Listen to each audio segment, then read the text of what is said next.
This man spawns in the top right. So far has not dropped a map yet in the playoffs. He looks on form. The Finnish phenom himself, Serral.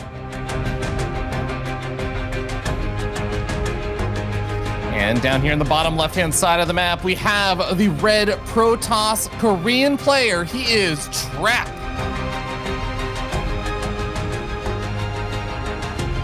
This would truly be a very, very magical victory for Trap if he goes all the way here. Not just because he would finally take down Serral, but I think this tournament just kind of summons it all up, you know, one match away from being eliminated or one map away in the group stage. Down 0-2 against Solar, turned that around. Looked really good against Clem, but we know that he can shine in semifinals. Let's see if he can go all the way this time. I think it would mean so much for him if he could get a W here today. No, especially just knowing that this is, you know, it's the last chance event that we keep talking about. It's going to be one of the big events that kind of sets a lot of that momentum forward for players moving into Katowice. And I think that's going to be another really big thing. These players are looking for a bit of that confidence boost right before that event. So like you said, I'm really, really hoping the Trap can kind of show up over here and, you know, maybe upset some of our predictions, because I know all of us we're feeling Serral. I mean, to give you an idea, Serral opened up his, you know, his interview with, oh, well, who do you want to face next time? Serral's just like, well, he effectively said like a warm human body. Like, it doesn't really matter. I'm feeling good. He's like, I just want to see somebody actually enter the lobby. As long as we've got an opponent, it's going to be good. Nah, I'm with you. It's funny that you mentioned Katowice, because I will never forget the series that they had against each other in 2018. It was actually the very first time in history that Serral and Trap went up against each other. Serral back then kind of started his momentum, kind of started his road to greatness. He was down 0-2 against Trap, and Trap was so close to eliminating Serral of the tournament back then. Instead, Serral turned in the round with, I think, an epic long game on Backwater or something. Or maybe that was IEM, but or Pyeongchang, that is. But they had that final game on, I think it was called Catalyst. That was such a cool game, and Serral really showing back then the great player that he was, obviously coming a bit later with some fantastic multitasking and roaches. Let's talk a little bit about strategy as we see Trap opening things up here with the Stargate. I was wondering if he was going to switch things up and maybe kick this best of 7 off with a Twilight Council opening. Those didn't go too well for him in this tournament. I'm kind of happy to see him go Stargate, because I genuinely believe that he is the best Oracle player in the world. You rarely see him make a mistake with those. Yeah, and I know we were talking about this before the series started, but those Stargate openings can be really, really important in dealing with one of the things that Serral likes to do recently and actually had done earlier in this tournament, specifically versus Showtime, and going for this kind of like roach swarm host attack where you pull the queens and try and push down the center of the map and just really, really get into your opponent's face between that natural and the third. So having those oracles alive, you're saying, can be really, really impactful, right? Yep, and we were talking about it indeed, like while we were offline, but I see too many Protoss players losing one of those oracles, and a bit later they often catch the queens, but you know, they don't only have one oracle or 0 oracles left or not enough energy. Like, man, imagine if those oracles would still be going strong. This is worth mentioning. You don't see this super often. It's oracle into Void Ray. Now, quite often you see Void Ray into oracle or even just a double oracle opening, but oracle into Void Ray. So I guess Trap just wants to... What? Okay, drops the revelation and just picks up 2 creep tumors. Both of the active creep tumors. I mean, that's a bit new to me, but I guess I don't need it. Yeah, I think that Trap had done something similar. We'll see if he follows up with a second Void Ray over here, but I think he did go like Oracle, 2 Void Rays, adds on a Twilight Council, then like Templar Archives would charge and kind of goes for like this push around 7 minutes. He did that versus Rogue, and I think it went okay. It didn't go the greatest at first, so we'll see if that's kind of his plan. He's adding on just a couple more Adepts right now, though, and already up to 5 at this point. Yeah, I definitely think we'll see the Roach Warmel stuff once or twice in this grand final. But I don't think we're necessarily going to see it here in Game 1 on Pillars of Gold. This is not a bad map for it, but I think it's a bit more powerful on Oxide or Jagannatha, where Serral loves to do it. I think this game, there's a good chance we'll see something a little more macro-oriented.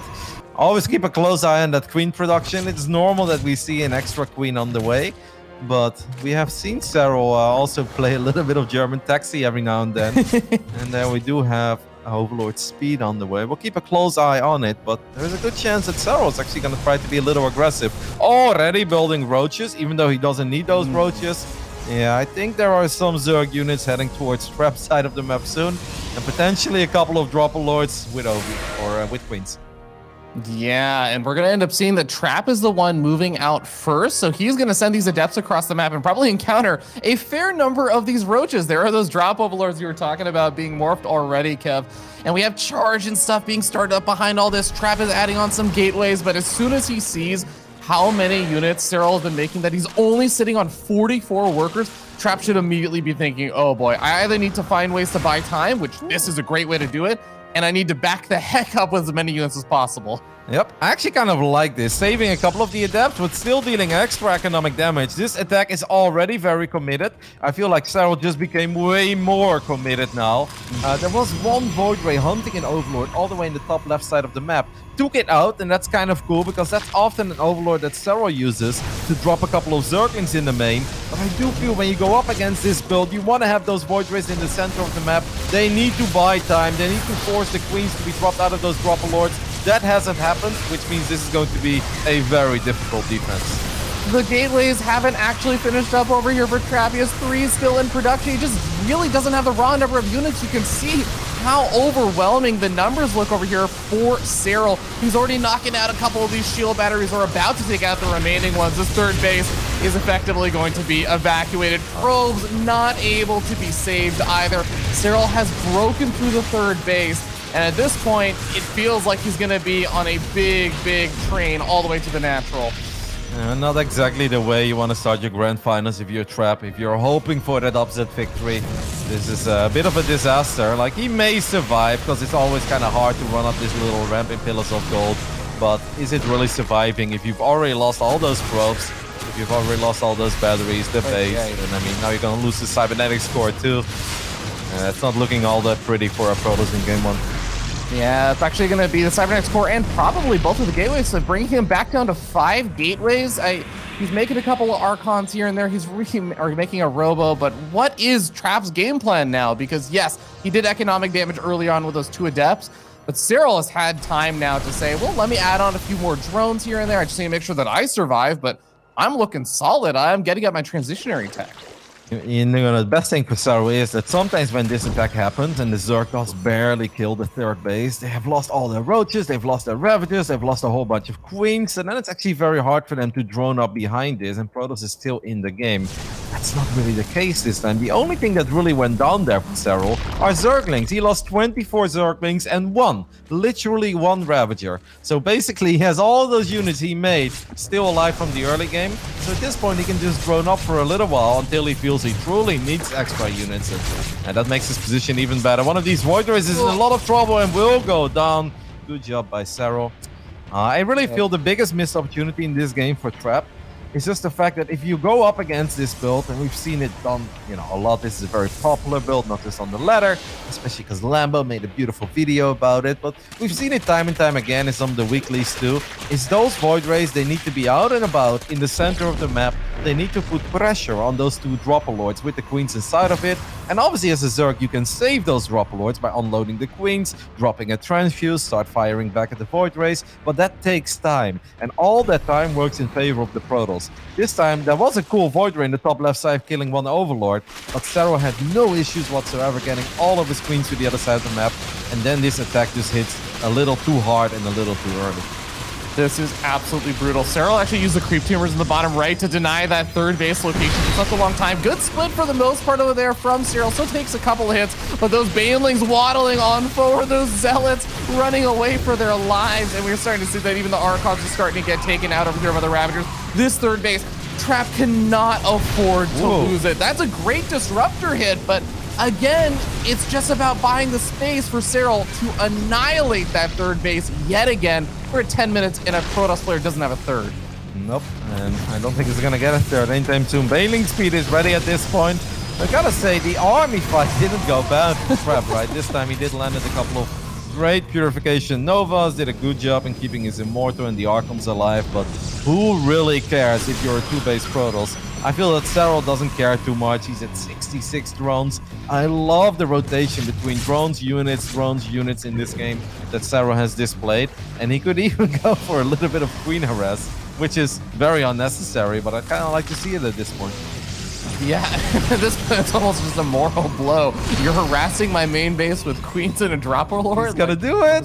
Oh my god, this is actually absurd. And you know what? Actually, is that he could also use this overlord to drop some creep potentially if he finds opportunity. But he's gonna end up backing out. I was gonna say he could drop some creep in the main base and just make things even more annoying and hectic. But yeah, as long as Serral is sitting outside here with a third base, he's now a 4-base Zerg player versus a 2-base Protoss. Yeah, you know, there are people that get a bit carried away with trying to end the game, going up that little ramp against the 2-base Protoss, and then they eat a couple of big Novas to the face, and all of a sudden, it's Roachling Ravager against Archon Immortal Disruptor, and then you feel like there is hope if they're on 55 drones. The Novas, once again, are pretty good so far. The additional Novas are good. I don't think Serral really needs to take this fight, but maybe he just doesn't really give a damn because, as you said, he is a 4-base Zerg player at this point.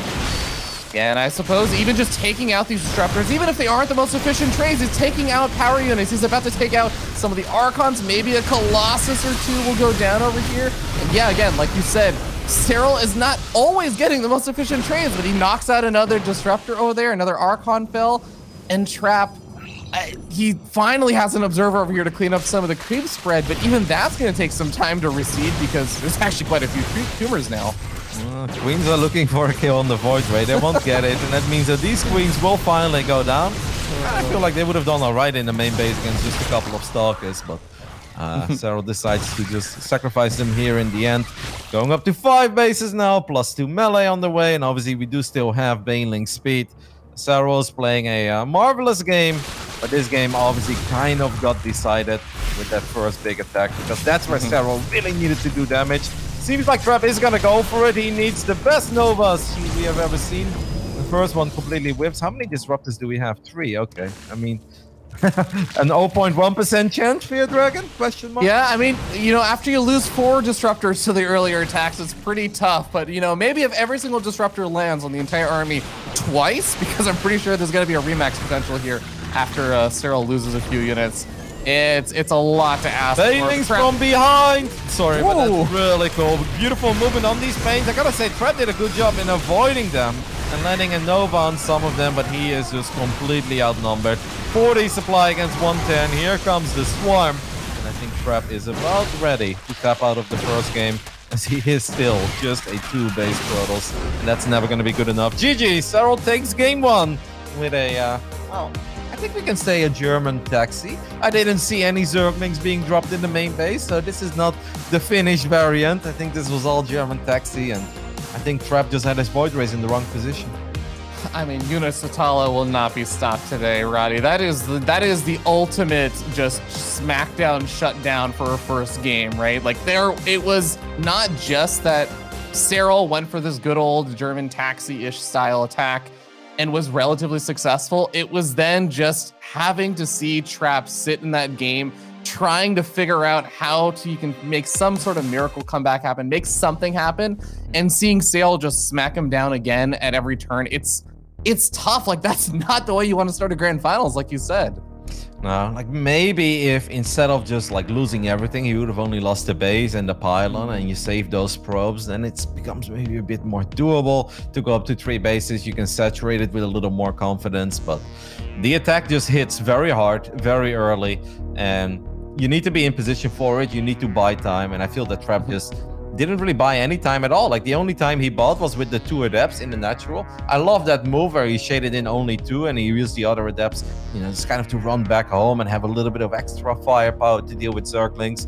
But if the queens just show up immediately and they haven't been slowed down once, there's so much healing potential in those queens. There's so much DPS there. There's just a lot of HP and simply not enough DPS on the side of Trap.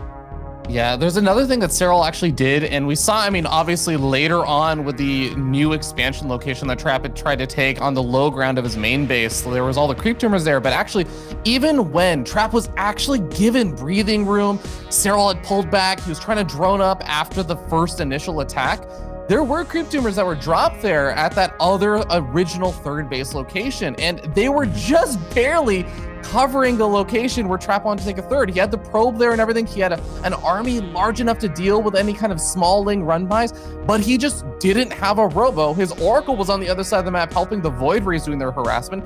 He didn't have any detection. He actually could not take the third, and that delayed his third base by an extra minute and a half to 2 minutes. And that was what let Serral buy the time to get up another force and shut down the third at the other location again. Well, it seems like we're going to switch things up here in game 2, but we'll talk about that soon. Let's see what this man has in store for us here on Jagannatha. He's down 0-1, our Korean Protoss player, Trap.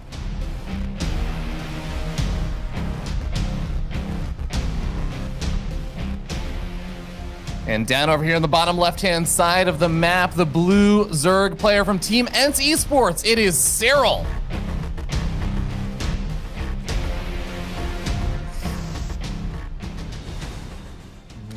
Going for that nice old early pool, but the very quick probe scout over here from Trap sent it out at basically the immediate beginning of the game to try and go for this hatch block. He will very soon be able to realize, wait a second, okay, there's no drone coming. Usually it's supposed to be coming around this time. He's gonna move into that main base and see the timing of that pool.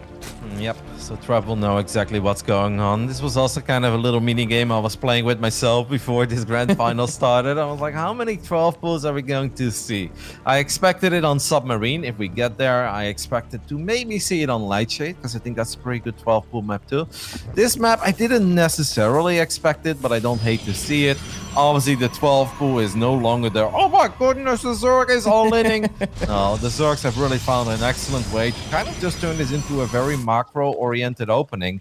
But you still have to respect it as a Protoss, because 12 pool at the end of the day is still 12 pool. So you can't just go one gate fast expand and skip the Zealot, because then you straight up die. We'll just see how this little dance goes. Serral's not looking for too much here against the way that Trap is opening. If you can find a couple probes, that's awesome. If you can surround the Zealot, that's obviously the jackpot. But you don't really have to take any big risk here. Yeah, and Trap doing some small things over here in addition to just pulling a couple of probes to help deal with this. But he did build the second pylon very quickly in the wall, just because that is sometimes one of the big targets for these Zerglings. You depower both of the gateways potentially if there's only one pylon there. Everything goes down. And also protecting the Cybernetics core, but the Zealots getting very far forward now. So far, so good for Serral, though. You're forcing out 2 Zealots, forcing out the double gate, and he traded a single Zergling for a probe. He actually goes for the surround as the probe went all the way back. 1 Zealot goes down. Gotta say, that was quite a few links. I think that's just a trade, but I think overall Serral is happy with it. Finding any probe just feels like bonus damage, and that is what he got. I don't know if the trade of the links against the Zealot was fantastic, because obviously if you're 12 pool, you don't have that many drones, and now a few more Zerglings could be in danger.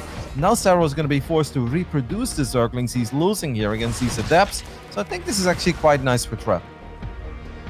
Yeah, getting the cleanup over there on all of those Zerglings is definitely going to be nice. The Zealot moving across the map, I guess in some ways you can consider it a little bit risky, but I mean, it's not really super likely that Serral's just flooding more Lings, so you're probably safe to run away from Queens, and Lings are going to have a hard time surrounding you and picking you off. Behind this, you do have that Nexus finally coming on up, and the Adepts are going to look to see what kind of counter damage can get done. Yeah, and this is where I feel like there's a lot of potential. Like, first of all, it's going to be hard for Serral to go up to 3 bases. There's still a probe preventing a drone from planting a hatchery where I would like to plant it. But these Adepts, I would like to see that Shade finish up. Unfortunately, Trap doesn't do it. I guess he wants to keep all units together. He's got 4 Adepts. Did he leave 1 at home? No, he didn't. The 4th one is just a little bit slower. But there is some serious potential in these Adepts, and they're already forcing out quite a few Zerglings. So far, so good. This is not a shade you want to let finish up. Obviously, not on top of the Zerglings. Yeah, I don't hate this for Trap. Yeah, I mean, you just see how many Zerglings Serral has effectively been forced to make, and these Queens having a hard time even spraying the creep. It looks like 1 Adept is going to take a lot of damage over here. Does end up falling, but Trap does get the other active creep tumor, so Serral now going to have to spend a bit more energy on these Queens just to try and get creep over to a 3rd base location. I actually feel like with that Zealot working his way on through one of those Queens, I feel like if the Adepts would have really gone for it, I think the one Queen that had the most amount of energy could have actually gone down because it was a bit off creep. Now we get a very funny game because Serral is forced to take the triangle expand because obviously there's still a probe and the Zealots and Adepts are on the right side. This is not the base you normally see Zerg players take as their 3rd. maybe potential for these oracles to shine. We know how good Trap is with oracles. Let's see if he can find an opening and maybe a couple of drones that are being transferred from base to base. Yeah, hard to predict exactly how Serral wants to follow all of this up, just because it has been a bit of an odd start to the game, and going for the 12 pool does sort of delay a lot of your normal Zerg build orders and plans. So the Oracle pops on forward, is going to see, all right, drone's going to pull away. Got a Spore Crawler and a Queen there. Not a whole lot to be done. If that Spore Crawler was half a second later, I think Serral loses 2 drones there. It's actually kind of funny how that works out. Even when the game feels a bit weird because the timings are a bit off because of the 12 pool, the timing on the Spores was still absolutely picture perfect. How many queens do we currently have? 5 queens out. I mean, Trap is very casually going up to 3 bases on his side of the map. I don't think there's really anything that Serral can do about it at this point. But with Overlord speed finishing up, the lair now starting, maybe there is a chance we'll see some more of the same that we saw on Pillars of Gold, but obviously it would hit at a very different time. Yeah, I mean, this was one of the maps that Serral was against Showtime again, doing another one of those kind of big queen pulls with a roach attack, although he did it with Swarm Host. So it does seem like the name of the game lately for Serral PvZ or ZVP is get in your opponent's face, be really aggressive. But triple. I like the triple Oracle, and they will find a couple of drones as the queens were a bit far out of position. This is what Trap likes to do. So far, so good. Takes a lot of damage on one Oracle. Where are all the queens? My goodness. Well, they're finally a few of them making their way over to the 3rd base. They're not, I guess there's 2 queens that were sitting in the main, and maybe that's the angle he was expecting them to come in from, or to at least follow up to. But Trap keeping all 3 Oracles alive, that was a magnificent trade.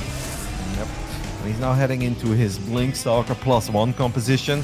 I gotta say, Serral is doing a very good job in droning up at this point, despite the fact that he lost 8 drones, just fires up 9-10 additional workers, and he has a pretty decent worker count. It is about time to start cranking out Roaches, Ravagers, and maybe eventually indeed Swarmers. Like I said before, this is a good map for it, but I actually feel that Trap is gonna be the one who's thinking of being aggressive first. As soon as he has Blink, I think he has the confidence to get out on that map. Yeah, and that might actually benefit him a lot, because Swarmo's not always the best defensive tool. They're really a lot better on the offense. You kind of pick and choose where you're going to be trying to take some of those fights. But Trap is moving on forward. The Infestation Pit about to finish up. But Blink getting so close to finishing. And well, it looks like we might see one of those Ling drops coming in over here from Serral. Serral needs Overlords, man. Exactly. He's got quite a bit of money in the bank, and that Infestation Pit was going to finish up. Now I can only start 2 or 3 Swarmos. Obviously, would have preferred to just fire all of them up immediately. This little Link drop has obviously always some potential, but Trap still has all 3 Oracles alive. And we kind of touched upon it in the previous game, even though we didn't really see the Roach Swarmos combination. But these Oracles have all the potential in the world, not just to revelate the army, keep track of where the Swarmos are at. Also, stasis traps can be useful, but I feel very often there is a moment where the Zerg players will lose their queens. And if you then still have 3 Oracles with energy, they can really put a lot of work on those Ravagers and even the Swarmos. Yeah, a little unfortunate there for Trap. He barely missed the vision of that Overlord heading over to his main base, but that Oracle is going to be very, very quick to respond and help push that back. The Ling's not going to be able to drop out. This is maybe going to draw some of Trap's attention, you would think, but Trap has his army well situated at the front, picking off a Ravager or a Roach here and there. The Stasis Traps locking down a handful of these Zerglings. This is some great trades from Trap so far. Yeah, and I kind of like the aggressive defending, if that makes any sense, because now you're going to force Serral to launch the first wave of Locusts very far away, which means that these Locusts will obviously expire a lot earlier. There is a Shield Battery in the front. That one is not going to go down yet. So we could potentially use Battery Overcharge if we keep the Ravagers away. Trap is now starting his first Colossus. Once you get those out, your life is going to be a bit easier. But this is obviously where it becomes scary, as now Serral is fully knocking on the front door. Yeah, Stasis Trap captures all of the Locusts that were heading into the natural, looking to get some damage done, though the Immortals are going to be counting their blessings over here. The Stalkers on the left-hand side, using that Guardian Shield, using the Blink, trying to stay alive. The Oracle's diving on in, going for the Queens. Yeah, a bit of missed target fires. One of the Oracles goes actually, wow, oh my goodness, a hat-trick of Oracle kills right there. Trap losing all 3 Oracles. I think he was a bit busy microing Stalkers on the left. That's really a shame, because there was definitely a moment where he could have potentially taken out these Queens. The Colossus pops, the Colossus falls, and things are going from bad to worse for Trap. I really feel he had all the tools he needed to make a successful hold here, but it's not looking all that pretty anymore. Yeah, Robo on the third base allows a Colossus to pop out in a slightly safer location. He's getting some good trades on that left-hand side, but his natural is nearly broken. Those Swarm Hosts are going to be off of cooldown very, very soon, but it looks like maybe Trap is actually building up a large enough army over here to try and overpower his opponent, to move over to the main base. He needs to get a clean up on these roaches. The Swarm Hosts, well, they're actually in an angle where they can really only unload in the main base. I'm not sure if that's actually going to be to their benefit, though. That's not that bad, though. I think the main base would be a pretty decent target. There is one Disruptor out. The first Nova completely whiffs. Maybe Serral will just fly into the natural because as he has taken care of most of the batteries and obviously there are no cannons here, I feel like he's a bit indecisive, but the doors are just wide open and that means a lot of probes are about to go down and obviously a couple of Stalkers are falling in the main base too against all these roaches. Oh man, I was praising Trap so much for his Oracle control. We know how good he is with the Oracles. It really hurts me to see him losing all three like that. I really feel those were just the essential keys to a successful defense. Yeah, just being able to add in a bit of DPS. I mean, we even saw how they can completely negate some of those Locust waves with a good stasis trap that kind of intercepts them from just diving in on a Nexus or something. That happened once or twice, but yeah, things have really just fallen apart over here for Trap. Yes, he is pushing Serral back. Yes, Serral is not really being nearly as aggressive as he was before. Now it's more just harassment here and there, but you can already see this is gonna potentially be another Nexus kill right here, if not just, you know, massacring all the probes. Long distance mining for the natural. Oh, yeah.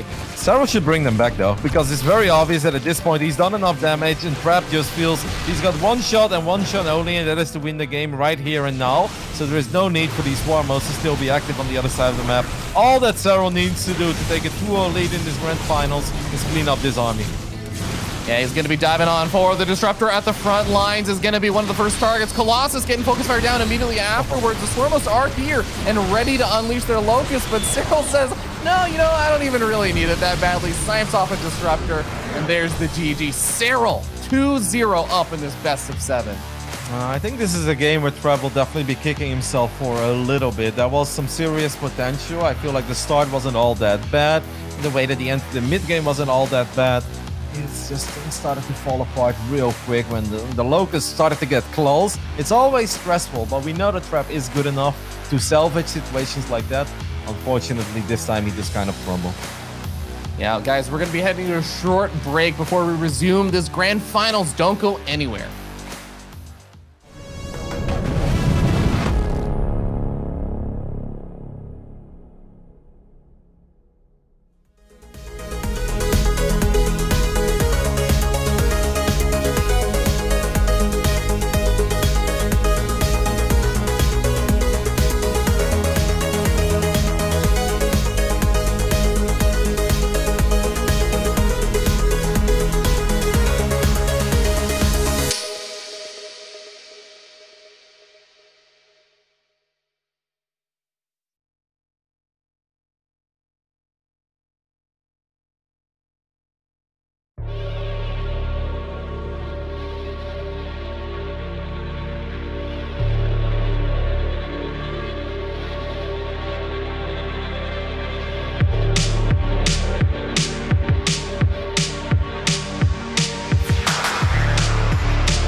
Welcome back, guys. We are going to be moving into game 3 of honestly, a bit more one-sided of a final so far.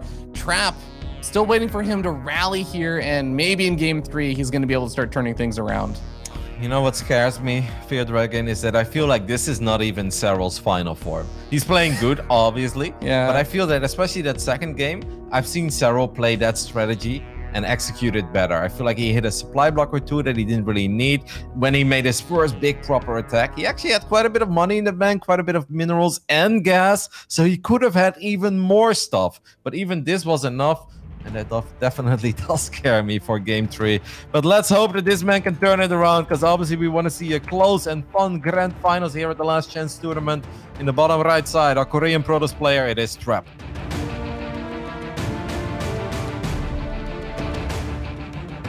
And up here in the top left-hand side of the map, leading up to Series 2 and 0 is ENCE Esports' Serral.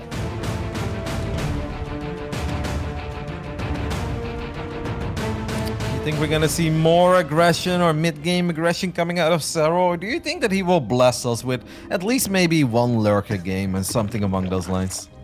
You know, I have two minds about it, Kev. Is that one is, if it ain't broke, don't fix it. Like, it's just working, this aggression. It's so difficult, it feels like, to hold off and to have everything just work perfectly there for the Protoss player, and especially Trap seems like, even though he mostly, like you said, he had a good start to it, but just things start to go wrong and it becomes really, really difficult to actually make work. But I guess the other end of it is, I do feel like Serral's not the kind of player that's like, I will go for these hyper aggressive builds every single game in a best of 7. Like, he's just not that kind of player, I feel. I gotta say, I love the way the Trap scouted the natural expand here from Serral, just by kind of peeking down from the ramp in the main base. He's like, there's no hatchery in your natural, there's no drone here, and let's go into the main base. All right, you're not 12 pulling me. Let's just make sure that I'm not getting proxy hatch. Like, I feel like a lot of players will send their probe down and then go all the way back towards the right side. But yeah, you can just see it from the high ground. I thought that's kind of cool. And that obviously will make sure that Trap doesn't overreact to something silly. Like, imagine if he would have been like, oh no, I get 12 put again, and build a second gateway. That would have been a disastrous start. Yeah, nice little trick for this particular map on Romanticide where you can do that. Now, with that, he will be able to get up, a normally timed Protoss build order opening. He doesn't have to go for 2 gateways, and just all of the timings. I mean, we're talking about this on Serral's side where his timings and stuff would be delayed, but also, like that last game, a lot of normal Protoss build orders and timings also get delayed. I'm sure it's something that Trap is used to having to deal with, managing the 12 full opening, but it is nice when you kind of just get to say, well, this is just the exact way that I always practice it now. We're gonna go Stargate once again. So far it's been Stargate in all 3 games coming out of Trap. I don't hate to see it, because I feel like there's so many different ways to play Stargate. This could very well be the map, but Trap is like, you know what, enough of this nonsense, let's go double Stargate, even if that wasn't necessarily my plan. I think this is a pretty good double Stargate map. I don't think you have really that many things to worry about. Like, certain Nidus builds can be scary, the German taxi can always be scary, but I feel that plenty of Protoss players have shown us that if the Void Ray positioning is on point, the German taxi doesn't have to kill you. Like, it's gonna be a strong build, like 6-7 queens showing up in your natural or your third base that early on. It's always gonna be difficult, but I feel like Trap is good enough to weather the storm and at least drag a game out from that point. Yeah, we are going to see a Void Ray first, which is going to be a little bit different from the builds that we've been seeing. Like, when he was gone for this early Stargate, didn't actually end up getting the first Oracle or anything, which, like you said, it's just like the Void Ray is just a really nice safety kind of defensive tool, has that consistent damage. So a nice little opening over here for Trap, which will eventually follow up into the Oracle. Yep, so he goes Void Ray into Oracle, and that makes me a little less optimistic about a potential double Stargate game coming out of our Korean Protoss. He will go up to 3 bases at the 4-minute mark, so all of this is on point. Void Ray trying to find another Overlord. We know that there's nothing this Void will find. Keep a close eye on those 2 adepts. 2 adepts can always have a lot of potential if they can just sneak into a mineral line. If Serral's a tiny bit out of position, just getting 4 or 5 drones when the Zerg player only has like 45-ish drones to work with is insane. But right when I didn't expect it anymore, Fear Dragon, there is our second Stargate. Yeah, and you know, it's also kind of cool the way that the Adepts actually went across the map was this more longer roundabout path, but he was sniping off little Zerglings that were positioned around and could have maybe come back in for a scout later. And like you said, he was scouting around for Overlords. It really feels like he's doing a great job denying vision from Serral. So now this Voider is actually going to be able to make his way over to the natural, put on a little bit of pressure. Might snipe off an Overlord. Okay, he's going to take some damage here. Yeah.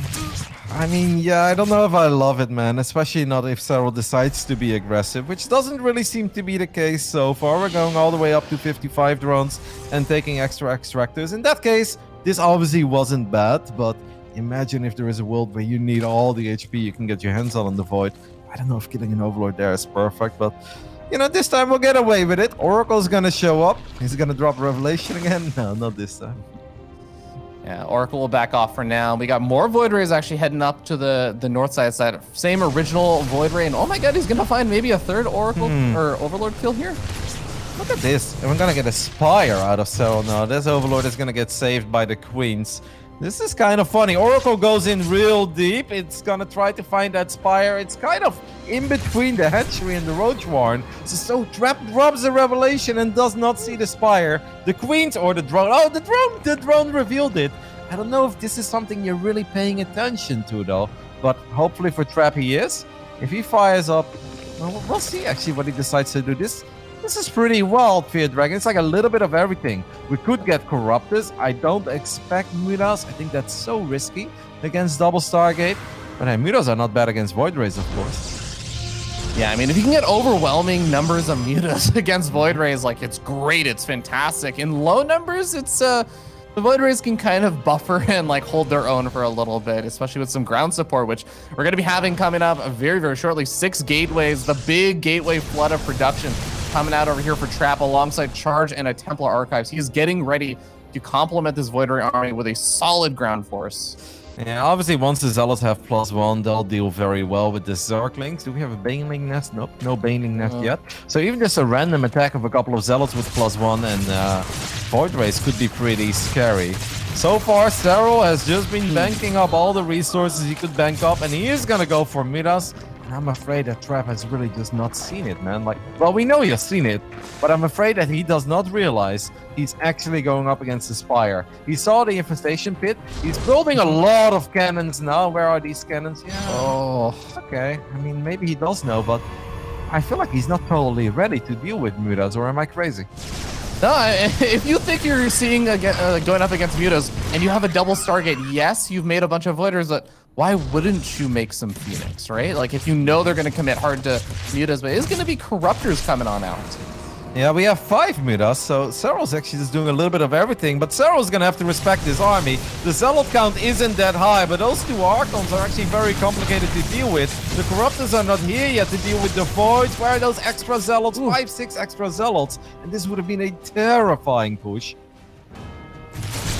Prismatic Alignment's actually going to be on cooldown right as all these Corruptors pop. Still has a little bit of time he needs before that, but the Charge Lots have already worked their way through everything except for the Queens. The Queens throwing out some transfuses in desperation. More Zealots coming forward, and the Mutas are doing some good counter damage on the other side of the map, but, I mean, counter damage is great, but what happens if you just lose everything on your own side of the map? Yeah, then it's not great. There were 17 Roaches in production, but they were not there yet. GG, Trap wins a very odd game, I think, on the Romantic side, because Serral had like a little bit of everything, right? He had like some Mutas, he had an infestation pit, he had some +1 melee upgrades, then he started making Corruptors, but the numbers were not high enough to deal with all the Voids. And then all of a sudden we see a couple Roaches with 17 more in production. I guess Serral just really did not expect Trap to attack him. Yeah, I guess so. What do you feel like the purpose of the infestation pit was? Because it's not like he was doing a very quick tech up to Hive or anything.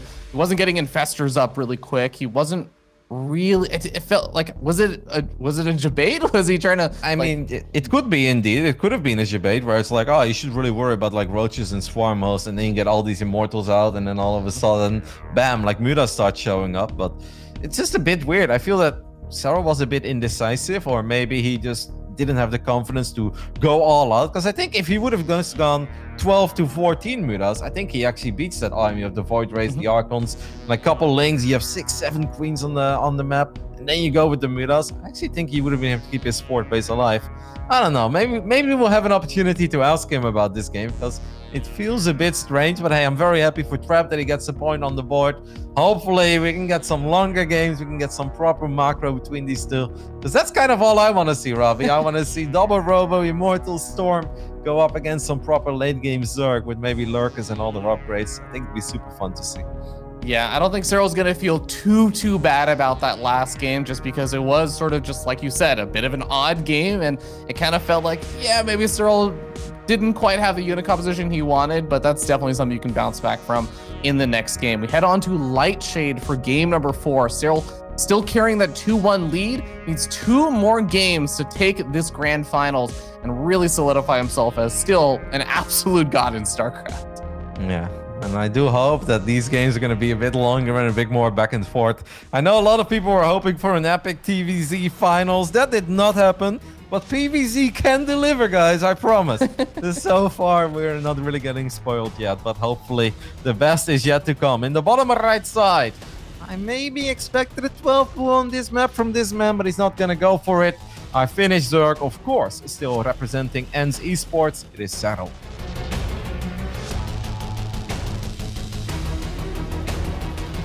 And up here in the top left-hand side of the map, we have the red Protoss player. He is Trap. How would you feel about a Twilight Council and some resonating glaive at depths on Lightshade? Okay, so here is my thought process on that, Kev.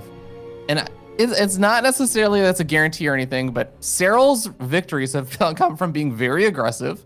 He didn't get hyper aggressive that last game, and it didn't end up, panning out super well. This is also the map that he went for versus stats and won with a 36 drone Roachling all in. I feel like, yeah, go ahead. Sorry. Yeah, you asked me about like a Twilight Council, like Resonating Glaive attack. If I feel like Serral might go for something more aggressive, again, I'm not sure how I feel about it. Okay, this game is off to a very weird start too. We gotta mention this. Obviously, Serral went for a pool before a hatchery. Trap did a good job in denying Serral from taking his natural. At one point, Serral was like, you know what? Then I'll just start taking my extractor. So he took his gas at 106, 107, which is a solid 5-6 seconds earlier than you would normally take it as a Zerg. And that could mean that a potential Roachling all-in or something along those lines hits a lot harder and earlier. But Trap got a bit confused. He's like, wait a minute, like he's not taking a hatchery. I think he was debating me. He could be 12 pulling. So he actually built a second gateway. And then he's like, wait a minute, you're not 12 pulling. So he cancels the second gateway and still goes for the 1 gate fast expand. But I feel like we're just off to a relatively weird start. And Serral, I mean, he has mined 100 gas and he's keeping it at that for now. Yeah, this is already a bit weird. And I guess both players may be a little bit confused, or at least Trap was a bit confused. Yeah, that probe finally confirms, okay, got your third base, I'll finish up. I already saw the drones transferring over there. Now the Link should be able to chase them away, but floodgates are open over here on the low ground because that Zealot that Trap was building got canceled. So the Lings make their way into the main base. They're going to be annoying and potentially delay the Adept from moving across the map. So, oh man, this is super duper annoying, but I guess at least he'll be able to just move out with both of the Adepts at the same time now. Yeah, as long as you don't lose any probes, it's not too bad. The one probe that was active on the other side of the map did go down, and Serral put 2 Zerglings on it, and they were able to take out the probe in the top right side. I mean, Serral, if his Zergling could scout the Stargate here, that'd be very big, but the Adept will say nope, denied. So I guess it's 4 out of 4 so far for the Stargates. Serral is going to make a couple of Zerglings, 6 Zerglings. I think these are just safety links to deal with these 2 Adepts, but we'll keep a close eye on it. Yeah, he actually sees with that overload that the Adepts have not moved out yet either. And a probe moving across the map. It seems like Trap is maybe aware that, hey, there's maybe a chance that you're doing something cheeky. Let me get some eyes on the map really quickly. Let me just check and see if I can find your drone count in the third, or how many units you have. I love this. Like, this is not that big of a deal, right? Like, oh, it's 2 queens killing a probe. Who cares? But yes, indeed, you're spot on. Trap was definitely a little concerned. That's why we got the shield battery as well in the natural. He realized what he scouted, and he's like, forward hatchery. That gas is a bit earlier. If this was a barcode Zerg on the ladder, he'd be all in. He knows it. In this case, you have to play it safe, and that's why he didn't want to send out the adepts immediately. Because if you lose your first 2 adepts in the center of the map by being all in, well, then it's game over. So I understand, yeah, the caution there in the grand finals just to send an extra probe out. Now I gotta say, the timing of these adepts is a bit weird. Circling speed is done. Now, the numbers are not really here for Serral, but 1 adept does fall. Yeah, it's going to be a lot of damage on another one of the adepts as well. Their shields are entirely gone. I don't oh, wow, he's actually going to commit to this. The Lings and the Queens didn't think they were going to commit, so now paired with the Oracle, this does cause potentially some problems. The Queens are just like, there's no way he goes left. Wait. Devs will shade into the main, and Serral's economy wasn't that great to begin with, so losing 6 drones here becomes extra painful. Now, obviously, as 3 hatcheries are up and running, we can fire up 8-9 drones at a time. Serral's still producing queens. I always have the feeling that these queens could go on a little adventure in the near future. The lair is very late. It's a 5-minute lair. Yeah, well, not very late, but it's a bit late. Kind of just an odd game so far. Yeah, I actually want to compliment Trap on a little bit of that adept micro there, because when you're in a mineral line and there's a bunch of Lings and Queens all kind of acting. Oh no, the Coracle. Okay, well, you know how it goes, Roddy. As soon as you start complimenting a player on their micro. I feel like I jinxed him. I was like, man, this is the best Oracle player in the world. And everyone's like, oh yeah, I'll show you guys. But you can see it in the reaction, Trap's reaction of the webcam there too. Very, very unhappy. That's a big deal, and that's the stuff that's not supposed to happen, and it normally doesn't happen to someone like Trap. Why is it happening now in the grand finals? I don't know. Could be grand final jitters, could be the fact that he's going up against someone that he hasn't done historically very good against, but it's not pretty. Yeah, well, historically not having ever beaten someone is definitely not going to be good for your mentality or, your psyche on saying like, yeah, I got this, lots of confidence, but we'll see if Trap can still make something happen. His extra 4 gateways are about to finish up. He's going to be heading up to a total of 8 with the Temple Archives and those Archons out. He's starting to move across the map with just the Warp Prism and the Archons. I wonder if he is thinking about getting a little more aggressive with some Warpins there. Yeah, I mean, the Nexus is obviously a bit later than we normally see it. The probe's going to get picked off. These are the little things that are very annoying, because that probe was already supposed to build a pylon to make it a bit easier to protect your Nexus. Serral's not really buying it. He's like, you're telling me you have 2 Oracles out on the map, and you want to play macro, but you have a 6-minute third base. Yeah, I'm not feeling that, and he's right, because Trap is still only at 46 probes. And it's very obvious that he's gearing up for a massive attack. Finds himself a queen. That's nice, but you look at the production tab. It's nothing but roaches. +1 missile attacks is on the way. Even a safety spine crawler is going up. I don't know if Trap wants to be aggressive. It obviously looks like it. But if he sees what we see, he's going to need all the units defensively, because there are so many units on the map already for Serral. Yeah, it gets a little bit scary when the Zealots start charging forward and potentially committing, but this is going to be a really, really nice way to draw Serral all the way back home, as he actually ends up having to deal with the Zealots and the Archons both in the main base. I'm very surprised that Serral doesn't just fight this army on creep, like leave a couple of units behind. Felt like he was going to send everything into the main, and that's obviously not necessary. You gotta respect Archons and Zealots. They are powerful. I love the fact there are 3 Ravages in the main. That make it really hard for Trap to warp in units, but now with one of the Ravages going down, he could decide to warp in a few more, but it felt that both players wanted to attack each other, and then Immortal gets picked up. That means that this Nexus is super exposed. There is still no pylon nearby this Nexus, because that probe got picked up. We're now using Recall, because 2 Archons are stuck. The Warp Prism is in so much danger. It will live, but my goodness, this game feels like a clown fiesta. It's not heading in the right direction for Trap. And I'm so worried right now, Kev, because not only is that third base, I mean, so low on hit points, there's no way he's going to be able to save that. There's not even a pylon over here. There's no shield batteries. He can't even get fast warp into this base. It's gone. There's no way that stays alive. Nope, there are 34 roaches out. Trap has a Robo Bay finishing up, so we could potentially get a couple of Disruptors, but, I mean, Serral's got literally double the army supply, and Trap's army at this point is just not very impressive. Like, it's not even that good against roaches, you know? A couple Zealots, couple Archons. The doors are wide open. Serral could decide to just run in here. Where's Trap looking? Okay, he's looking in the center of the map as he's trying to pick up reinforcements, but he is in so much danger. I thought maybe he's like, oh, I'll set up a flank from the right and the left, but no, it's just not gonna work. Serral puts yet another one on the board and takes Trap to match point. All right, this was a very confusing game. Like, we don't even have fog of war, but it felt that Trap was gearing up for a massive attack. And then Serral was maybe almost attacking into Trap. He did have a safety spine crawler here and there. I love the positioning of the spine at the third. It's very effective against Zealots. And then all of a sudden the Prism shows up in the main, and Serral's like, oh, we're gonna fight on my side of the map. Oh, that's fine too. Serral, at first he looked a little indecisive, but then I think he did a perfect job in splitting off the right amount of units to deal with that Prism in the main. And from that point on, it just felt that everything started to fall apart for Trap. Like, he had two Archons that he morphed in his natural, that he then recalled out of his natural into the third to, like, sort of try to protect the base there. Then the War Prism is so low on HP, and obviously a random Immortal getting picked up in the center. It just felt that the units, if they were together, they would have probably done all right. But everything being that split up, it really felt like it worked heavily in favor of Serral.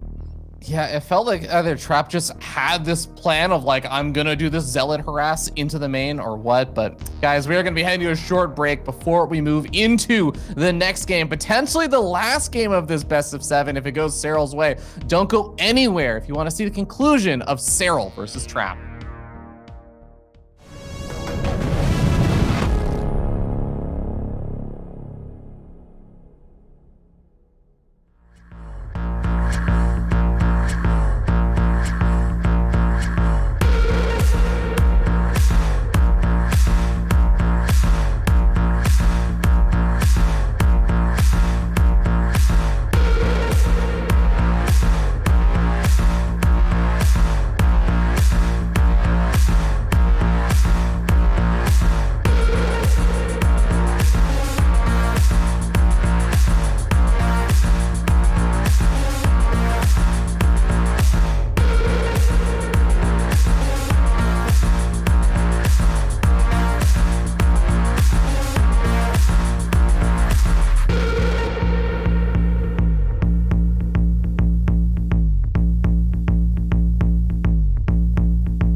Oh man, guys, it has been a rough series so far for Trap, but Serral is looking really strong. He's making the early game and mid game aggression really work out versus Trap. And this is do or die now. Trap is going up against an opponent he has never been able to beat so far in a series, and now he has to win 3 games in a row versus him. Yeah, needless to say, that's going to be very difficult. It could be a bit of a mental block too, because the things that I've seen this man do with oracles, he simply doesn't do them or very often in this series. And you know, you can take that positive or negative, but it's obviously not really working out. Let's see if he can stay calm and composed and somehow turn things around. In the top left side, the man who keeps making final after final, often being the only Protoss in the playoffs, it is Trap.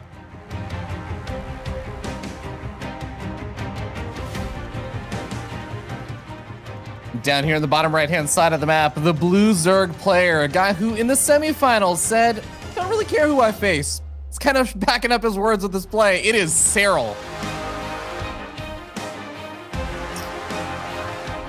I really just want to ask Serral, not only about the Romanticide, but I kind of want to ask him how he was experiencing Lightshade. Because I don't know if it was like his plan to attack, or if he just really realized that, like, wait a minute, like, you're definitely attacking me because your third is way too late. Nothing else is really happening. There's no need for you to take a third base that late. But he was going out real far with all the roaches. Like, I love when he was building the units. All of that made sense to me. Yeah, I was kind of wondering how he experienced that. But so far, things are working out for Serral, other than the Romanticide game, which felt a bit wild. And at this point, I don't think he's really too stressed about anything, right? Especially if Trap, where I feel like his main weapon is always how good he is with those target units. If Trap's Oracle control is off, well, then it just feels like you're playing a weaker version of Trap. I'm definitely with you. I feel like the series overall has just been, there's been every single game, like little weird things that are happening, either with Trap maybe not playing like to his normal potential and everything, and even Serral making some kind of interesting decisions here and there. But overall, it's still been working out pretty well for Serral, and I really just want to know, like, yes, I want to know what Trap is doing, but I want to know, does Serral just feel like, all right, just close it out with more aggression, like 3 bases, get some queens in, German taxi, or is he thinking about a longer game finally?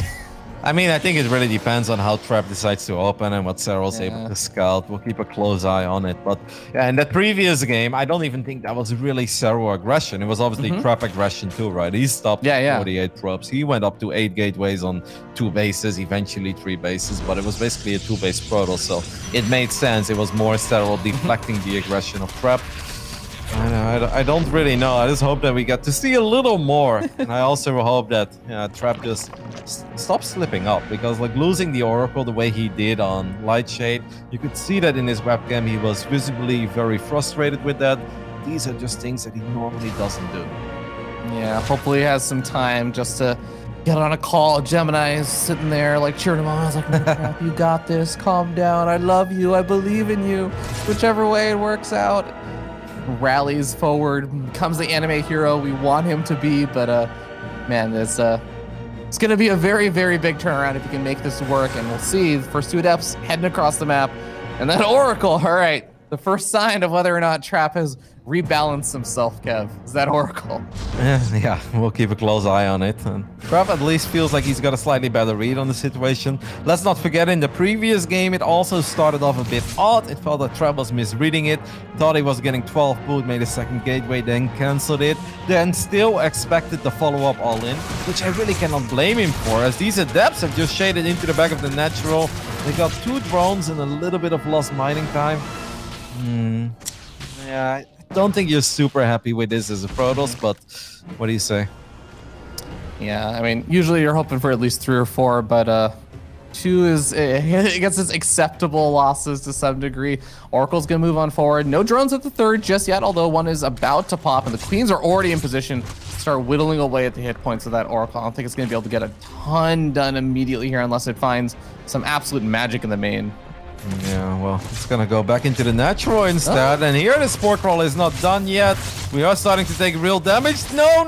Oh, there's a queen popping in the 3rd. Oh, this is gonna be a close. Serral wants to get the top. Okay.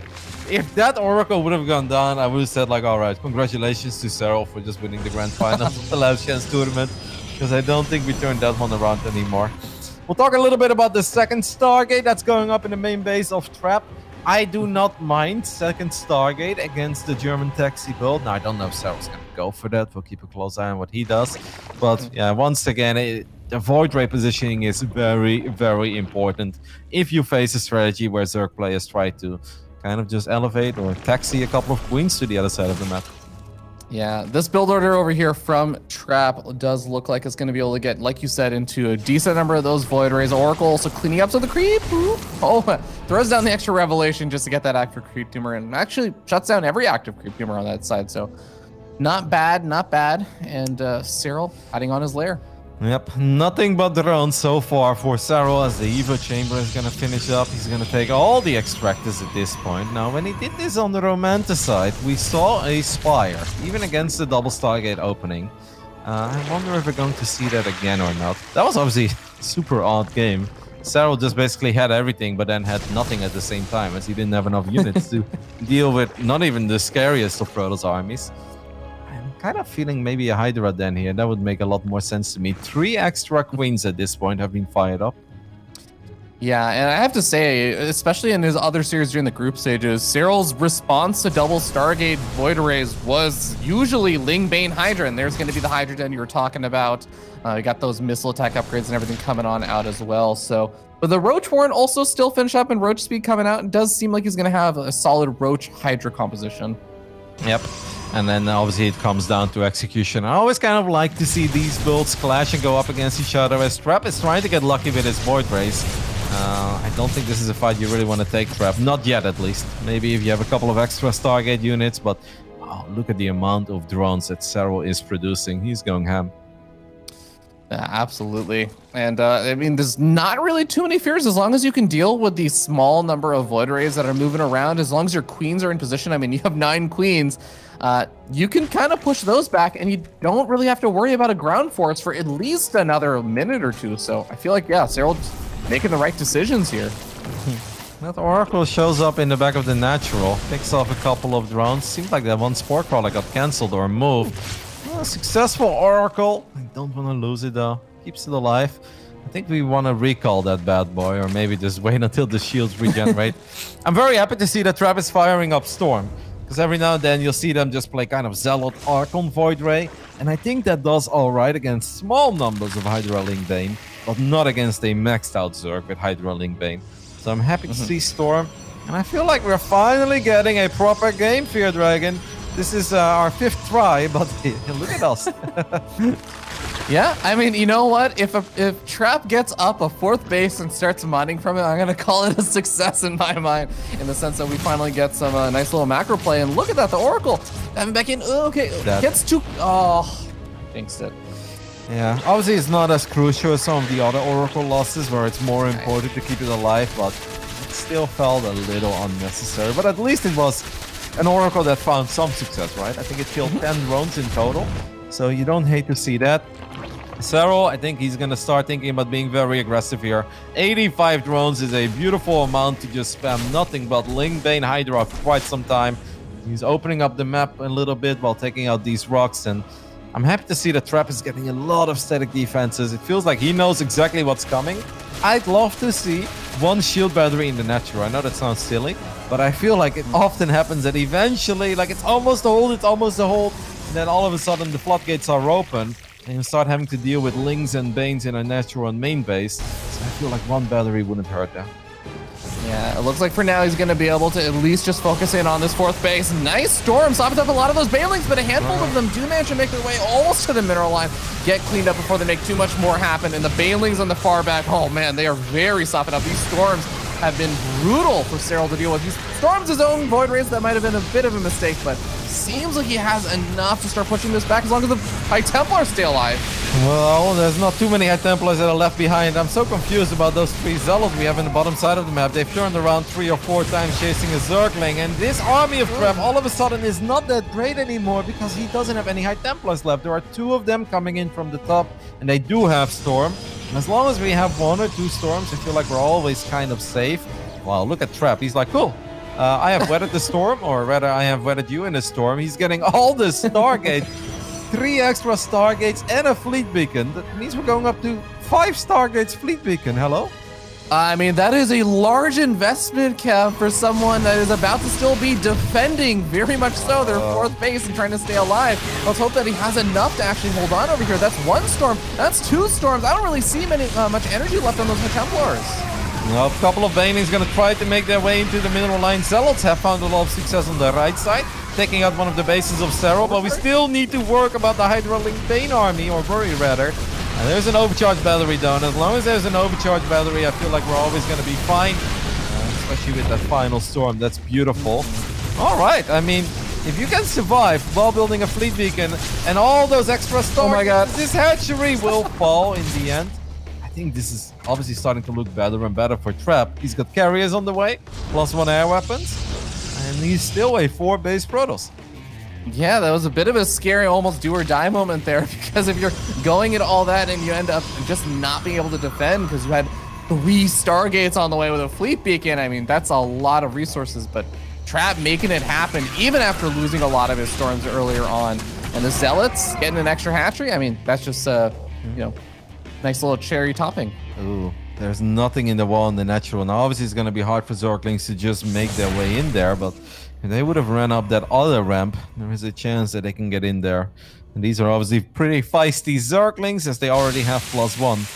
So you gotta respect those.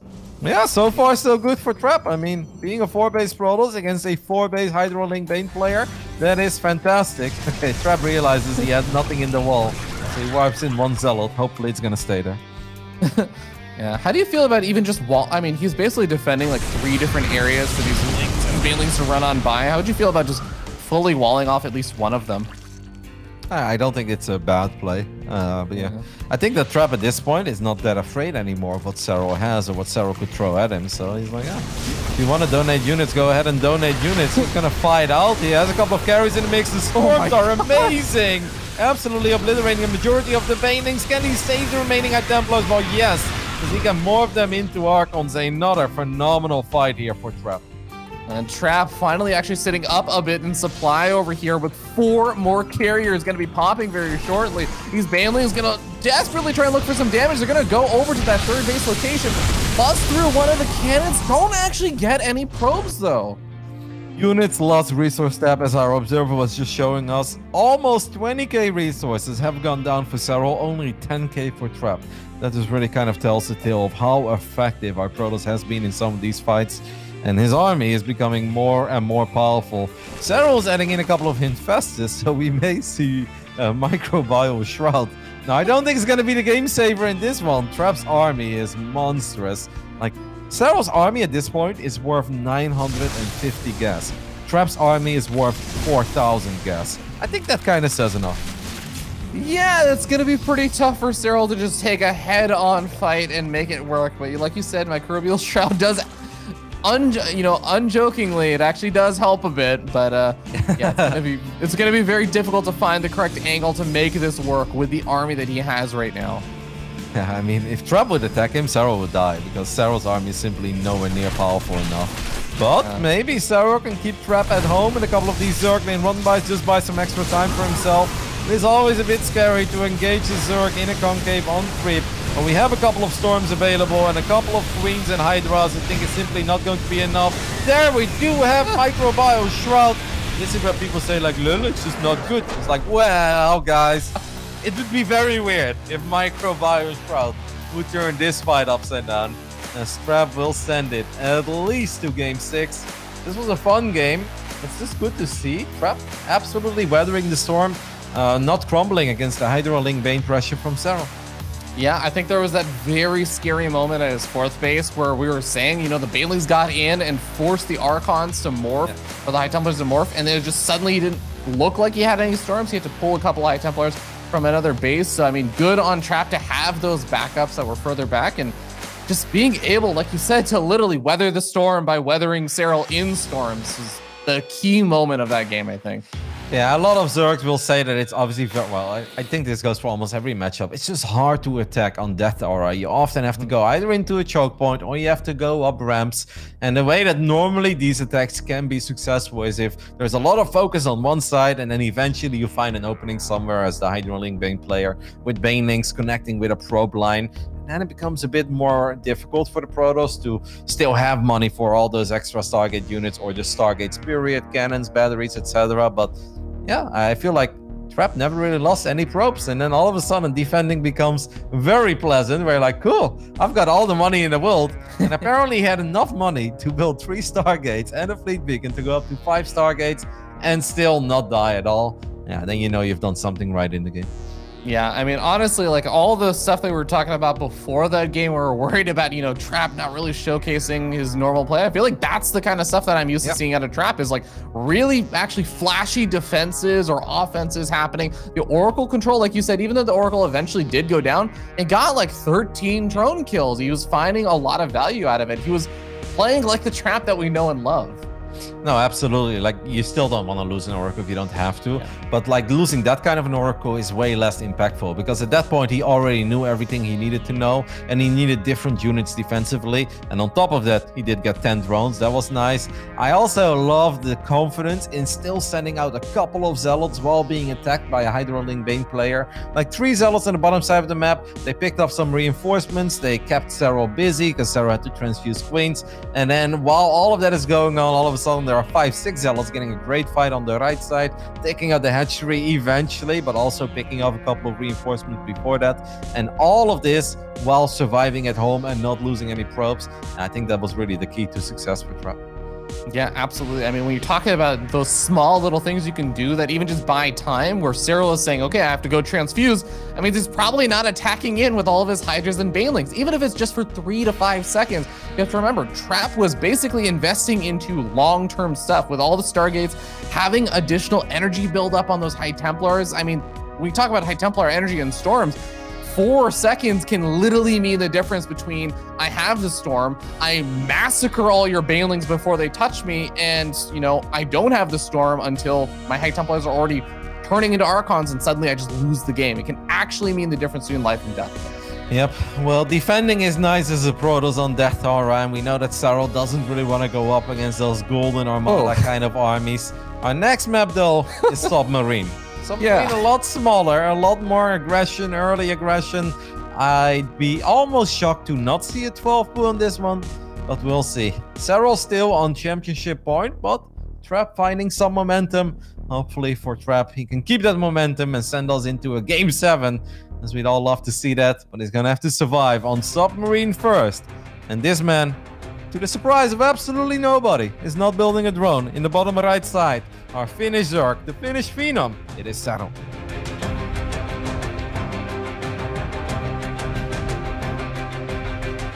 And up here in the top left-hand side of the map, the red Protoss player starting to pull this series back from the Afrika Freaks. He is Trap.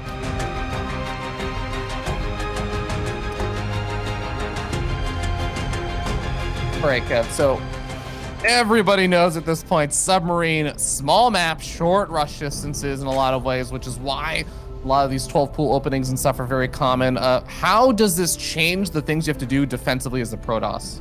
It technically doesn't change that much, but it can be a little bit scarier because you may take some extra damage on one of the buildings that is part of your wall, and then it may force you to be a little more adventurous with those Zealots, right? That little dance where Zealot goes out and goes back into the choke point and back and forth, back and forth. You often have to dance a bit more on this map, and that obviously gives opportunities for the Zerg players to maybe get one of these perfect surrounds. Kind of like this. This is a good way to potentially buy some extra time. As a 12 pool player, you really don't want to take your natural somewhere else, but you also don't want to waste time killing a pylon. But I think Serral's got no choice other than to keep these Zerglings at home and take care of this pylon, because obviously the economic damage would be too much if you would be forced to take your natural at the 3rd or 4th base location. One thing I do like that Serral did is that he actually only attacked the pylon with 5 lings, and he sent 1 forward, which, you know, sometimes that's just the extra little bit you need to maybe start getting annoying, get there right before the Zealot gets into the wall. But no, Trap is on time with all of his timings over here, he knows, and he's going to be able to get that Zealot out to protect it. And it's just about that gateway, like you were saying, potentially taking some extra damage now. Yep, I mean, that's going to take a little while before the second Zealot is out. The second Zealot's probably going to have to go all the way around, because I don't think you ever want to let it pop on the right side. So here is that back and forth dance. Serral's looking for a great trade with his Zerglings against the probes. If he cannot get anybody, okay, will he fight it? I think he will, because the pros feel a bit exposed. Ooh, this is close, God, this but fight, wow, Trap. This is actually really good for Trap. My goodness, this is amazing. He did not lose a single probe. 0 probes went down there for Trap. That is magnificent. That was incredible. You replay that with almost every other Pro House player in the scene, and I guarantee you 95% of them are losing at least a probe, if not actually taking an even worse trade over there. But wow, just incredible trades over there from Trap, incredible micro, and now he's gonna get to reap the benefits of this, where he gets to move across the map with that Zealot, with that Adept, and similar to that other 12 pool we saw, we can see how effective sometimes he can be in just forcing out more units that Serral doesn't want to have to make right now. Yep, Serral knows that he needs to produce Zerglings, otherwise he's gonna lose a bunch of drones, but you don't want to produce these Zerglings, and this is why losing 10 lings of your 12 pool opening, yeah, that's something we used to see. It's not something you see anymore. Trap really gave Serral the feeling he was gonna get a great fight. I'm not sure about this shade. Okay, we'll get one drone. This is a bit silly. I feel like there was more potential, but it's still decent damage. It's all right. It could have been better, but it's still all right, I guess. Yeah, the Zealot he's going to be able to stay alive since it wasn't able to shade forward, so I guess he can use that to replug the wall, but we do have a Resonating Glaive Adept follow-up over here from Trap, and with the Robo also coming on up, I'm going to be interested to see and keep an eye out how many additional gateways is he making. Is it just going to be the 3 that he has right now, or is he going to go up to the 4? I feel like Glaives is going to be done before Zergling Speed is done. This is actually looking pretty bad for Serral, and that could be an understatement. These slow Zerglings were potentially looking to get lucky, but one Adept was left behind. Like, if you're Serral and you scout this, right? So Serral knows exactly what he's going up against. What do you even do? As this Zealot takes out 1 creep tumor, will fall. So I guess we can go up to like 36, 37 drones. There's no way he can make more than that, right? Because then he will just die. Well, he's making a couple overlords, which is oftentimes a sign of getting ready to make... Oh my god, he's making more drones. I was going to say, usually when you start flooding out multiple overlords... Yeah, he's got to stop at this point. Okay. If he doesn't stop now, maybe pure Roach defense does not put any drones at the 3rd, as a couple of slow Zerglings run into Adepts in the center of the map. Serral went up to 39. This is really the absolute highest he could ever go up to. And now he's just gonna need the best defense of his life. We've seen it before. I've seen, like, not too long ago, a miraculous defense on Light Shade against, I think it was Showtime. And Serral was like, I just like defending, that's why. Like, well, he's gonna have to pull off another miraculous ult. Well, you called it. Resonating Glaive is finishing up 5 or 6 seconds before Zergling Speed, but Zergling Speed is going to be able to kick in for this defense. Adepts not finding opportunity to shade into a good angle just quite yet. There's no drones at the 3rd right now, so I mean, even just denying mining time, but the drones would normally be able to rally out over there is kind of nice, but Trap is definitely looking for a little bit more over here with so many Adepts warped in. He's going to be able to find one of the Queens that was full on energy, and the Resonating Glaive Adept's going to force all the Lings away to get the other Queen. Yep. And Serral's probably very scared here that if he loses the Spore Crawler, this could potentially be a Dark Shrine follow-up, and that would be disastrous. But since Trap is not going for it, I think that will give Serral, you know, kind of the confidence that, like, I guess I don't have to worry about DPs. That is correct. What he does have to worry about, though, is the Disruptor follow-up, and it's very, very hard to avoid those Purification Novas if your Roaches do not have speed. And it's pretty tough as a Zerg player to deal with these kind of Adept plays when you don't really have a whole lot of investments into tech and everything, because, you know, you can't really afford investing into all that tech while you're dealing with the Adept, so it delays a lot of that other stuff.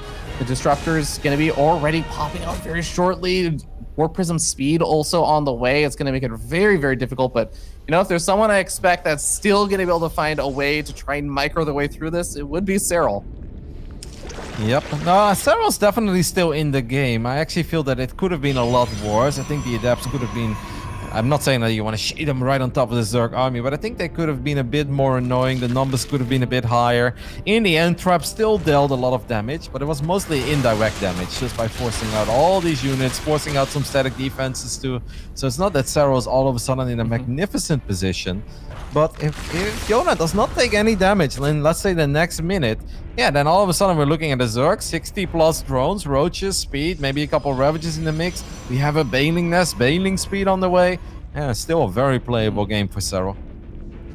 Yeah, you do have the Lair Finch up, and you were talking about Bailing speed. Okay, there's the Roach speed upgrade. Again, it gets started on up. Serral's just looking for some of those extra resources for it. He's flooding out some of those lings across the map while the Disruptors head to the other side of the map. It looks like those lings will get pushed back by a prepared trap. Those Disruptors gonna go for a very ballsy attempt to go for Disruptors. That does not work out, but Trap keeps them both alive. I really feel that Trap is just kind of letting go of a lead that he created for himself. I feel like he stayed on 2 bases for a long time, and then I feel like, well, then you could have maybe been a bit more adventurous with the Adepts. Instead, he kind of tacked up to Disrupt us. He now has a Colossus, and he's just gonna go for it. He's gonna attack Serral on creep. We do have an Observer with the army. That's gonna help, and we've got these 2 Disruptors. But if Trap messes up here, if he loses the Colossus, if he loses the Disruptor, this could very well be the end of his tournament hopes and dreams. This needs to be a successful attack for your Dragon. Yeah, this is a little bit of a choke point that the Disruptors are going to be able to very heavily abuse, even with some Force Shields being added in over here. How in the world does Serral get down here? I think he might just have to abandon this base. He's going to try and roll in with the Bailings. He does get a couple of good connections, but doesn't finish off a majority of these Adepts. Force Shields thrown down yet again. Take a very long time to actually knock down with those Ravagers. Okay. The Novas are absolute money at this point. The War Prism is sitting very safe and pretty all the way in the back. And maybe Serral overdid it a little bit with the drone. Simply did not have enough units. GG. And all of a sudden, it really didn't feel like it. We are getting ready for a Game 7. Hello? How did we even get there, Fear Dragon? Look, Kev, I'm just saying that Gemini had that call. We're getting the anime hero we deserve. Game 7, Trap truly turning things around after a pretty disastrous start over here. But man, I'm excited. The last map, it has to be Oxide. That's the one map I guess we haven't seen yet. Good map for Roaches and Swarm House. Good map for the German Taxi. I'm excited. I'm very happy to see Game 7. I feel that's always what you hope for as a StarCraft 2 player. Not the most epic games yet here in the Grand Finals, but hey, Game 7 is still Game 7, and I'm already feeling it. Yeah, very, very excited to see how things are going to pan out, how these players are going to pick their final build orders for potentially, I mean, well, not potentially, it is going to be the final map of this tournament. The last chance, Kev, to try and take a game over here and to win this series and this tournament. I do believe that before we get into Game 7, that is obviously going to be played on Oxide, we do have to take one more break, so we'll see you guys after this one for the final game of the Last Chance tournament.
one final game remaining in this grand finals here at the DreamHack SC2 Masters last chance event. We have Serral facing off versus Trap. Trap making a miraculous comeback in this series so far, but he has one more game to win here to take his first finals and first series versus Serral. Yep, it's also the first time that he wins 3 games in a series against Serral, so it's already a first for one thing. Well, yeah, that previous game, and this is why we often talk about, like, we sound like a broken record when we keep mentioning, like, oh, 12 pool, keeping the links alive is really important. I think that last game really did show it, and obviously Serral is forced to take some more risk later on because he's just kind of crippled in the early game because of the follow-ups. Losing 10 Zerglings while only killing a Zealot is just a disastrous start. You don't see that very often, but I can't even blame Serral because I also thought it was a good fight for the links. I was like, oh yeah, you get the wraparound, you know, you might lose 2 Zerglings, but you take down a couple of probes, you get the hell out of there, and you're super happy with your start. Trap said no. I don't know how he did it. That was some very weird stuff. I want to use a different word, but like whatever he did, he pulled it off. Phenomenal hold in the early game, and then obviously followed up later with a devastating attack with the Colossus, a couple of Disruptors, which means it's time for Game 7. Players are ready. We are ready. Let's get it on. For the last time in the last chance tournament, we're taking a look at the main base of this man. Can he start 2021 with a tournament victory? In the bottom left side, the Finnish phenom himself, representing NZ Sports. It is Serral.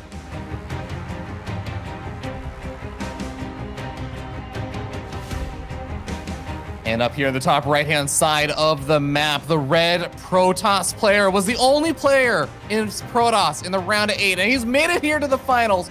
Can he do it? It is Trap.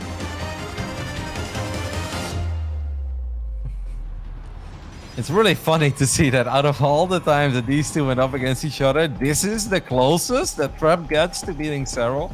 Well, I feel that Trap didn't even play to his full potential, or didn't even really reach his own level in those opening games. But yeah, maybe Romanticide was a real momentum changer, right? Where Trap is like, oh, I can win a game, you know? He's like, okay, I just, you know, I did some stuff and I won with a couple of Archons and Void Rays. That was cool.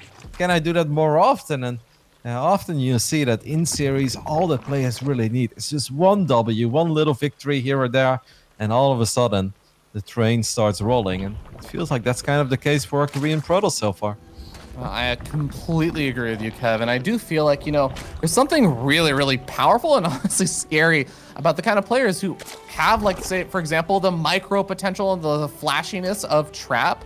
Because, like you said, there's these moments where you think, I should win this fight, or I should make something happen here. And if Trap has that momentum already like going behind him from a previous game, where he's starting to feel good about his play, he's not, you know, starting to go tilting off the face of the planet or something.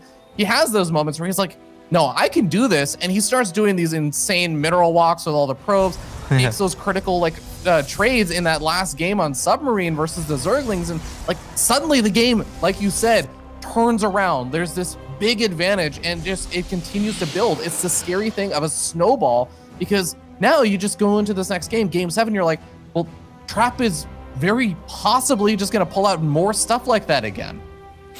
I always just have a big smile on my face, and I get like a little nervous about the Game 7s, you know. I just feel it for both players. You know that this is a very big moment for Trap. He has obviously won the Super Tournament, and he won MLG Anaheim a long time ago. But this man really has had so many second places throughout his career. On the other end of the map, we know that Serral doesn't like losing. Well, he doesn't like losing, period, in anything. I've seen this man be obsessed over losing a game of Mario Kart against Lambo, so we know that he doesn't like losing. But losing this final would also really sting, because I'm sure that in his mind that would feel very unnecessary with the great start he had and the convincing victories on Jagannatha, where I don't think he played perfect, but it was still a very solid, straightforward win. And then obviously Pillars of Gold was just a bit of a smackdown, and I do think it was close to maybe a perfect game for Serral on that one. You know, you fast forward and we're like, we're in Game 7. We know that Serral doesn't want to lose this finals, and I love it, man. I'm feeling it for both. Yeah, the tension is definitely starting to mount over here for both of these players. We got our Stargate opening coming out over here from Trap. It is going to be just that first Void Ray. We'll see if he decides to, you know, change it up and go back into like the Oracle opening, or Oracle follow-up, or if he just goes into more Void Rays, because those Stargate openings have worked out. Void Ray into Oracle it is for now. We already see a couple of Spore Crawlers going down for Serral. So he's not taking any chances here in Game 7. You don't want to start this crucial game off by losing a couple of drones to an Oracle. I have always said that I feel Oxide and Pillars of Gold are pretty similar. Now, obviously, they're not the exact same, but I think they have a lot of similarities. And let's go all the way back to Game 1 of this Grand Finals. We had the German Taxi going up against a Stargate opener. Well, here is Overlord Speed. Oxide, Pillars of Gold, somewhat similar. I think out of all the games, that was the most convincing win for Serral. I already said it while we were on the commercial break. I'm feeling German Taxi here for Game 7, but we'll see if Serral actually goes with it. Yeah, Oracle going to use a bit more of that energy, knocking out some of those creep tumors yet again, going after the Overlord yet again, and is going to be able to get it without taking too much damage on that Voider. So not a bad start there for Trap, but that Oracle going for the Revelations on the creep means it's not really going into the mineral lines. It's not getting a lot of that deep in scouting and seeing, okay, is it more drones or is it going to be a lot more units? And now he starts to poke forward. He sees the lair coming out at least. It's a lot of drones going down, or in production rather, for Serral. Too many if he would have gone for the traditional German Taxi build that we have seen. But obviously there's still many ways to be aggressive. But for now, it actually seems a little more macro-oriented. Evolution Chamber, extra drones, Overlord Speed, sure, it's done. But it just gets a scout in the main base. And so it's like, all right, double Stargate it is. I don't know if he actually saw the tail end of that Twilight Cancel going down. Yeah, he saw those buildings go down too. So Serral should have a really good feel for where he's at in this game and where Trap is at in this game. Yep, Trap has definitely been going for this kind of style and follow-up and everything before as well, so it should make it even easier to identify what he's going to be up against, as we're up to 4 Voiders. I think he usually has been stopping around 6, so Serral just continue to crank out more Queens, because you know what? Queens do pretty well versus Void Rays. It is very important to keep this fort base alive. Now, on Death Aura, this fight did not go well, because it was 3 Void Rays against 3 Queens. This time it's 4 Void Rays, but yeah, the Spore Crawler shows up just in time. That's very crucial, because if Serral did not move that Spore there, there's a good chance that his Queens would have been in danger. And sure, he could have saved them by running towards the natural, but if he does that, then I think he loses the hatchery. And if you want to play Hydra Link Bane, you need to get that fort base set up as quickly as possible as a Zerg player. Queen almost getting picked off over there by the Voiders. They're going to end up backing off, rejoining with, I think, the 5th Void Ray that was made. The Templar Archives is on the way. We have Charge on the way. That is usually around the timing that we end up seeing Trap thinking about getting aggressive, is after he finishes all those up, starts morphing in some Archons and says, all right, I got a pretty powerful army. Let's see what I can get done. Very low HP Oracle does live for now, so very important, because I think if you go up against Hydra Link Bane, keeping that Oracle alive just for Revelation on the Banelings is fantastic, but dropping a couple of stasis traps can be very useful too. Serral did not find that much success with his aggression on Death Aura. Maybe it's a bit easy to attack on Oxide. Man, I'm really like, this is like the calm before the storm, Rob. It's about to happen. Nothing but units soon to be produced by Serral, because there's no way he just wants to sit back forever with Hydra Link Bane. We're gonna wait for these upgrades, these crucial Zerg upgrades to finish up. And then I think we're just going to fully send it, and we'll see if Trap can defend as well as he did on Death Aura, or if Serral can break him. Yeah, that last round of drones finishes up, taking him into the 80s, but it's going to be just a lot of units being made over here, knocking down the rocks with the fastest reinforcement path possible, waiting for that Muscular Augments upgrade to also finish up to allow those Hydras to move across the map quickly. Queen's very, very far forward, especially with that creep, and gonna be able to find the Oracle. Keeps it alive though and gets a good Revelation off. Once again, keeping it alive is important. Like, it really does give Trap just a heads up on where those units will be coming from. And now we get a lot of extra static defenses. So if we take a look at Trap's defensive setup, what do you think would be the best way for Serral to attack? What if Serral just takes out the rocks and goes for the natural? Like, I know that's a bit crazy because you're setting yourself up to be sandwiched, but I actually feel like that would be the best way to attack. I get you. It's kind of scary, right? Because, yeah, like you said, you get sandwiched between the Warpins of Zealots over at Trap's 3rd base location, as well as also at the natural and even the 4th base. So, oh, God, it's such a hard call to make. It's so dangerous, but Storm's coming on out. There's a lot of Storms available. Here we go, guys. The grand finals of the first Premier event of 2021, Game 7. And Serral is ready to just fully go for it. But he is about to run into a lot of cannons, Void Rays, and a crap ton of High Templars with a lot of energy to storm. I want to see him take out those rocks, because I don't know, going through these choke points, I don't know if that's ever going to work. Yeah, and man, Trap is even feeling pretty confident, just moving very far away from all his cannons because he sees these opportunities to get some more storms down. Finally, Serral getting the big concave over here, connects with a couple of the High Templar, but turns into an Archon at the last second. Void Rays gonna be able to do a lot of damage over here, but they are starting to fall. Most of the High Templars are gone, but there is an overcharged battery in the back, keeping the last High Templar alive, dropping another storm. Serral has lost the majority of his queens, and Serral will be forced to retreat, and that's never a good sign when you're playing Hydrolink Bane, because you don't want to retreat, you want to keep on fighting. During all of this, Trap once again had a couple of Zealots on the left side, get a cancel on that base, as the observer is just showing us. That was really good for Serral. Excuse me, for Trap, as Serral has lost 3,000 resources more. Now, obviously, he will have another wave or two, but it's not going to get any easier. Yeah, and it takes a lot of time to remake all of those Banelings that he had to use up for that previous fight. He was down to 0 at the end of it. Finally is remade, 19 with 5 more on the way. Knocks out those rocks you were talking about, and may be able to find a better trade over here against these Zealots. The Banelings morphing in are having some trouble. These Zerglings finding an opportunity to at least pull Trap a bit further apart. Yep, Serral tried to find a little opening with Zerglings on the right side. That did not happen. There is nothing in the wall, so just a couple of Zerglings running into the natural would already be pretty good. But Serral just wants to fight his army. He needs to get on top of the High Templars. And so far, Trap is doing an amazing job in keeping those High Templars alive. Oh, that shield battery overcharge also going to be a heal up those very weakened up High Templars after the Banelings manage to connect. There are a few Lings or Banelings running in on that 4th base. They get 6 worker kills, but that is not the damage that Serral was looking for still. Serral really still wants to make more happen. And you can see he is continuing to commit, just now starting up +2 melee, and there's carriers on the way, Kev. I know we kind of jinxed Trap with his Oracle control before, but the fact that this Oracle is still alive and has done as much as it is absolutely worth a shout out. There are the first carriers, indeed.